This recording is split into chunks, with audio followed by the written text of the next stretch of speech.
Será que vale a pena você assinar o relatório de uma casa de análise, aquele relatório onde tem recomendações ali de investimentos? Bom, no vídeo de hoje eu vou colocar aqui alguns pontos positivos e alguns pontos negativos sobre as casas de análise e também no final falar, dar um feedback meu do que eu acho que você deve fazer com relação às casas de análise, as casas mais famosas do mercado. Seja muito bem-vindo a este canal. Meu nome é Danilo Silva, eu sou educador e mentor financeiro e o objetivo desse canal é trazer um conteúdo sobre investimentos para que você possa investir de forma inteligente, reduzindo aí seus riscos, é claro, e sabendo exatamente no que você está investindo.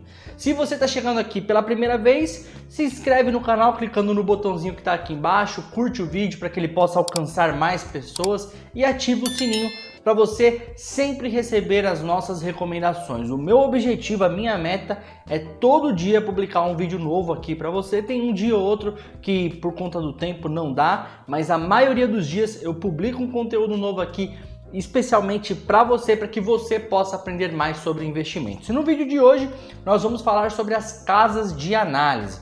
Talvez você ainda não me conhece, eu trabalhei mais de 10 anos no mercado financeiro, em bancos, eu já trabalhei em bancos, corretoras e por último, o meu último emprego como CLT no mercado financeiro foi em uma das maiores casas de análise que tem no Brasil hoje, Empíricos Research. Então eu tenho uma bagagem aí, eu fiquei 6 anos na Empíricos, quase 6 anos na Empíricos, e eu tenho uma bagagem legal aí que eu posso compartilhar com você, uma visão de quem esteve lá dentro, do que eu acho, se eu acho que você deve ou não assinar, e por que sim, por que não, tudo isso eu vou colocar no vídeo de hoje, então assista até o final, beleza? Bom, antes da gente falar, propriamente dito ali, se vale ou não a pena assinar uma casa de análise, eu acho que é importante dizer o que aconteceu, que movimento que foi esse que aconteceu recente, dessa aparição, do surgimento de diversas casas de análise nos últimos, digamos, 5 anos, 6 anos, 10 anos, Na realidade, como que funcionava antigamente? As próprias corretoras, elas ofereciam, e elas oferecem até hoje,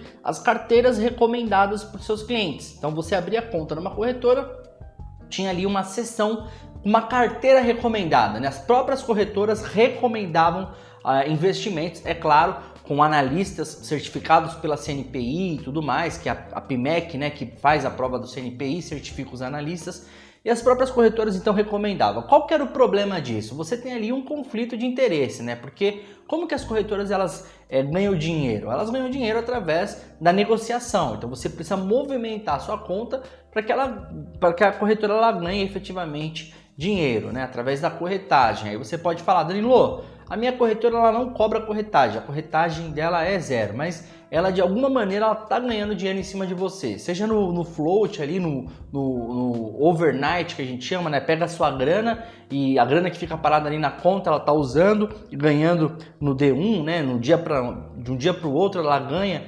investindo em aplicações ali de liquidez imediata.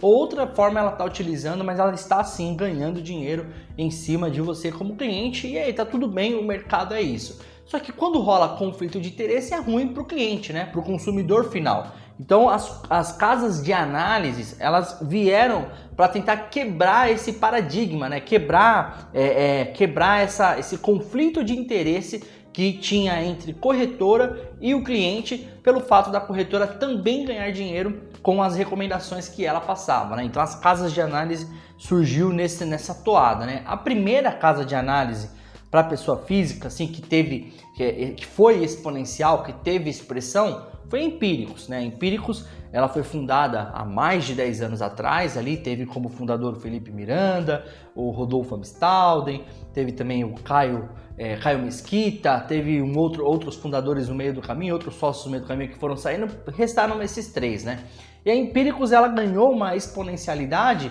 ali no governo Dilma, com uma peça de marketing que eles colocaram o fim do Brasil, E isso trouxe muito engajamento nas redes sociais, ao ponto do próprio PT, o partido da Dilma e tudo mais, processar Empíricos, ir atrás de tentar tirar essa campanha de marketing do ar, e aí eles ganharam uma projeção muito grande e começaram a buscar muitos clientes, muitas pessoas começaram a conhecer a Empíricos, e junto, né, com isso começaram a surgir várias outras casas de análise, porque era justamente um mercado que não existia, né? É um mercado muito ali específico e um mercado que não existia. Aliás, é um ponto que eu quero deixar muito claro, né? Eu, na hora de fazer aqui a pauta desse vídeo, né, fazer o roteiro desse vídeo, eu costumo olhar outros vídeos de outros canais também de finanças para ver o que a galera fala, para ver se está meio que alinhado com o meu discurso. E uma coisa que eu não identifiquei em nenhum vídeo que eu assisti sobre casas de análise é que ninguém fala que as casas de análise elas foram importantes para introduzir o tema educação financeira. Nós não podemos aqui simplesmente descer a lenha e falar mal do marketing agressivo da Empíricos, por exemplo, que promete mundos e fundos para os assinantes, e quando o assinante ele entra de fato na Empíricos, ele percebe que o jogo é jogado de forma diferente, né? Não é tão fácil como o pessoal fala no marketing. Mas a gente não pode esquecer que a Empíricos, a Suno, atualmente tem a Nord e diversas outras casas de análise. Nós não podemos esquecer que eles são responsáveis, têm uma projeção muito grande e são responsáveis por introduzir, né, de fato, o tema educação financeira. É óbvio que a gente tem canais grandes, né? Tem a Natália Arcuri do Me Poupe e o próprio Primo Rico, que são canais de referência, Economir, né, e outros grandes canais de finanças, né, que têm ganhado projeção e que também têm levado, né, verbalizado essa expressão, né, essa frase educação financeira, mas as corretoras tiveram de fato uma importância muito relevante, né, para introduzir o tema na mente do brasileiro. Hoje, às vezes eu converso com pessoas e falo, eu trabalhei na Empíricos, as pessoas conhecem, as pessoas sabem, né? Pô, Empíricos que fala sobre investimento, então era mais raro, né, você ver pessoas falando sobre investir. Hoje você vê pessoas que falam, de fato elas podem não estar investindo, mas você vê pessoas já falando sobre investimento, né? E as casas de análise têm, com certeza, tem um dedo nisso, né? Nessa evolução do pensamento do brasileiro para investir. Então foi isso. As corretoras tinham ali um problema de conflito de interesses e aí veio a casa de análise para poder oferecer um serviço para o cliente que não tivesse esse conflito de interesse. Só que, meus amigos, minhas amigas, existem outros conflitos de interesse que surgiram no caminho, né? E assim, eu acho que esse é o natural, né? Se você pegar qualquer outra marca, por exemplo, até uma Coca-Cola, enfim, outras marcas grandes, você percebe que ao longo da sua história, da história de existência dessas empresas, dessas marcas grandes, conflitos de interesses foram surgindo no caminho, né? A Coca-Cola é uma bebida que todo mundo sabe que faz um mal danado, né, pro nosso corpo. Então, como que a gente vai lidar com isso? E aí tem lá no marketing da Coca-Cola um momento em família, né, que lembra paz, harmonia, né? Só que, pô, é uma bebida que faz mal pro corpo, etc e tal. Então são conflitos de interesse que surgem no meio do caminho. Qual é o conflito de interesse que tem hoje nas casas de análise, né? As casas de análise, elas basicamente vendem um relatório para você e aí você paga ou você paga mensal ou normalmente você fecha um contrato anual e aí você parcela em 12 vezes, né? Então sai R$19, R$20, tem relatórios, por exemplo, no mercado de opções, criptomoedas, R$300 por mês. E aí depois de um ano renova automaticamente. Para você sentir, para você enxergar valor naquilo, e isso, cara, eu tô falando, você provavelmente aí também você vai se ligar nisso, né? Para você sentir valor, se a casa de análise te passasse uma carteira de recomendação e ela nunca mais te passasse nada, você não iria ver valor nisso. Provavelmente você não iria ver valor nisso e você não ia renovar, né? Renovar o seu plano, a sua assinatura para o próximo ano.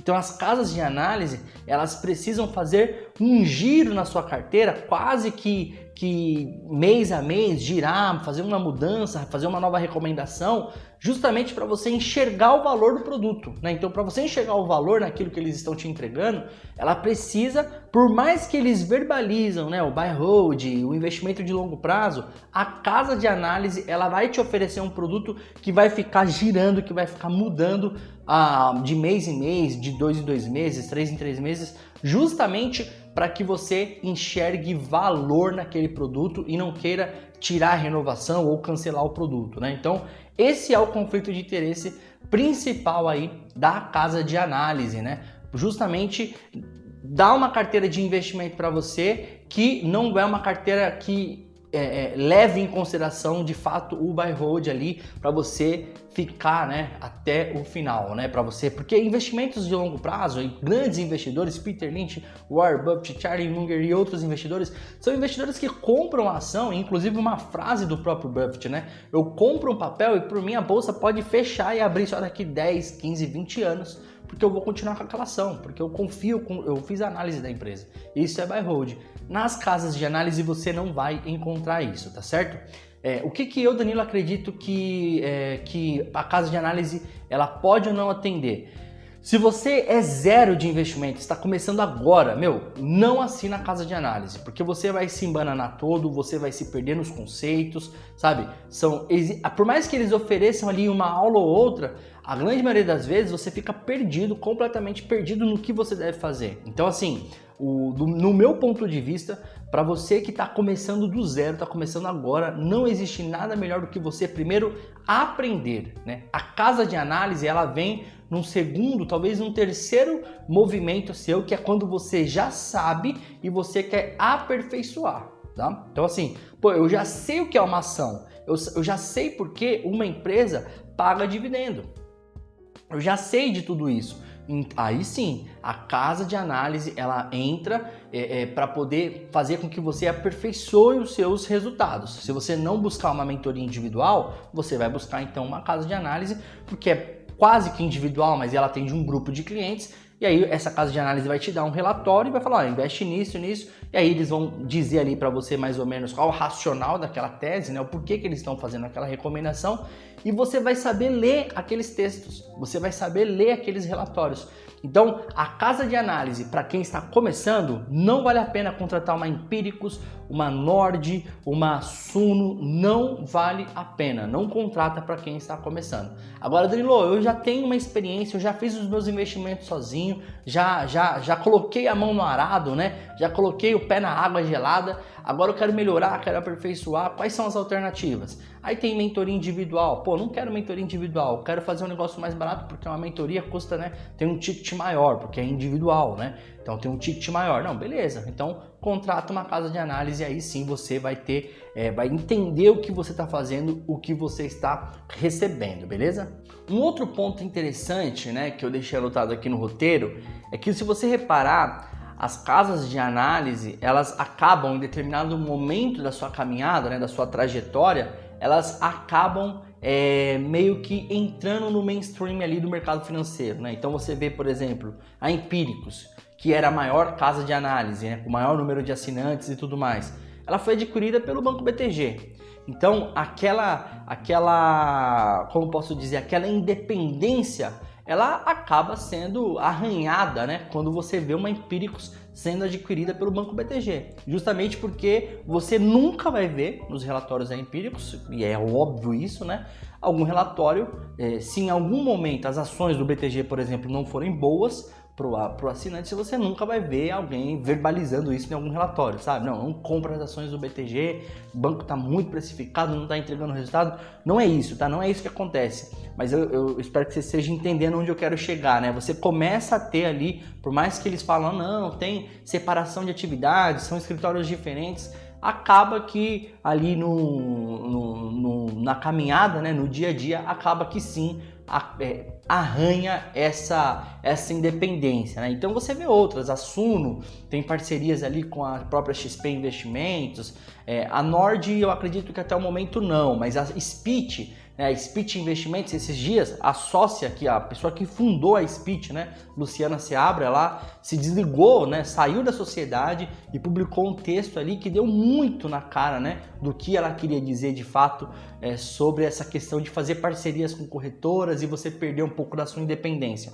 Então assim, é muito difícil, pessoal, o mercado financeiro, ele, por mais que ele esteja crescendo, ele ainda continua sendo pequeno, né? O mercado financeiro, quando eu digo na parte de quem oferece os serviços, por mais que ele esteja crescendo, você encontra diversas empresas hoje em dia, diversas corretoras, ele ainda continua pequeno, né? E o fato de ser pequeno, de estar muito concentrado numa Faria Lima, por exemplo, faz com que essas empresas elas começam uma a adquirir a outra, fazer fusão com a outra, uma conversar com a outra, e no frigir dos ovos é muito difícil saber se exatamente aquilo que eles estão oferecendo vai de acordo com os interesses dos clientes, né? Do que os clientes procuram, do que os clientes precisam, e não porque eles estão ganhando um rebate maior, alguma coisa do tipo, tá certo? Então assim, esse é um problema que eu identifico, não sei se você concorda com isso, talvez você vai colocar aí no comentário e falar, não concordo com nada disso, cara, é uma opinião sua, mas fazendo uma análise agora final, né? Se você é um investidor novo, recente, que ainda tem alguns medos e algumas dúvidas, eu acho que a casa de análise é um caminho ruim para você ir, porque você vai gerar mais dúvida, mais ansiedade, tá? Porque eles são agressivos no marketing, principalmente empíricos, tem um marketing muito agressivo, com aquelas promessas agressivas, e a gente sabe que não funciona assim. E aí você vai entrar com muita ansiedade, com muita sede ao pote, e essa sua ansiedade ela não vai se realizar, né? Ela não vai se satisfazer, e você vai se decepcionar, né? O contrário ali da ansiedade, uma decepção vai acontecer. E agora, se você já é um cara que já investe, quer melhorar, talvez valha a pena contratar um produtinho ali de ticket mais baixo para você entender o que eles estão enxergando. Até porque esses analistas que trabalham em casa de análise, eles conversam, né? Eles conversam com gestores de fundo, eles conversam com o CEO de empresa. Eu lembro, quando eu trabalhava na casa de análise, uma das minhas metas, né, ali era justamente marcar reuniões com diretoria de empresa, CEO, relações com investidores, pessoal de fundos de investimento. E como todo mundo meio que fala a mesma coisa, quando ele dá uma recomendação ali na casa de análise, é uma recomendação que não veio do além, não veio da cabeça dele, né? Ele ouviu alguém falando alguma coisa ali, foi num evento aqui, num conference aqui, e aí ele, faz sentido, e aí ele recomenda, às vezes dá certo justamente porque ele ouviu de outros players do mercado, tá certo? Então, se você já é um cara que tem uma caminhada, que já investe, que tem uma caminhada, talvez valha a pena você pegar um de ticket menor e ver como que funciona, como que é ali a linguagem, né? Como que eles falam, se te atrai para você fazer a sua avaliação. Mas eu acho que o recado principal para você que está começando a investir, corra das casas de análise, porque eu acho que você vai mais se perder, né? Você vai ficar mais perdido na trajetória do que vai de fato ter uma rentabilidade e ganhar, né? Agora, você pode deixar aqui nos comentários se você é assinante de alguma casa de análise, o que você acha dessa casa de análise. Você está ganhando dinheiro? Como que está o seu track record, né? O que é o track record, Danilo? Como que está o seu desempenho? Quando você começou a investir agora, né? Utilizando as casas de análise. Deixa aqui no comentário também qualquer crítica, dúvida, pergunta, elogio. Não esquece de se inscrever no canal, isso é muito importante para mim. Então eu acredito que esse conteúdo agregou algo para você. Se tinha alguma dúvida ainda se assinava ou não, isso te ajudou de alguma maneira, então me ajuda aí se inscrevendo no canal para que esse canal cresça e alcance mais pessoas. Clique em curtir também é uma outra maneira. Quando você clica em curtir o canal, o YouTube ele fala, o canal é bom, né? O conteúdo é bom, e recomenda para outras pessoas, e ativa o sininho, porque todos os dias, como eu falei para você, tem conteúdo novo por aqui, beleza? Muito obrigado por ter ficado até o final do vídeo, a gente se vê no próximo, tchau, tchau!